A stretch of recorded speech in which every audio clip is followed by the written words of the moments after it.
நம்மளை பராமரிக்கிறார். நம்மளை இந்த பூமிக்கு கொண்டு வந்து அப்படியே விட்டுட்டு போக தேவம் இல்லை.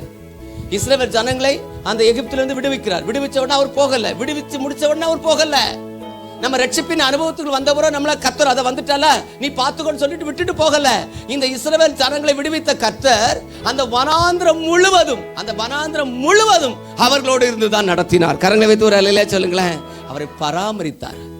அந்த ஜனங்களை என்ன பண்ணாரு?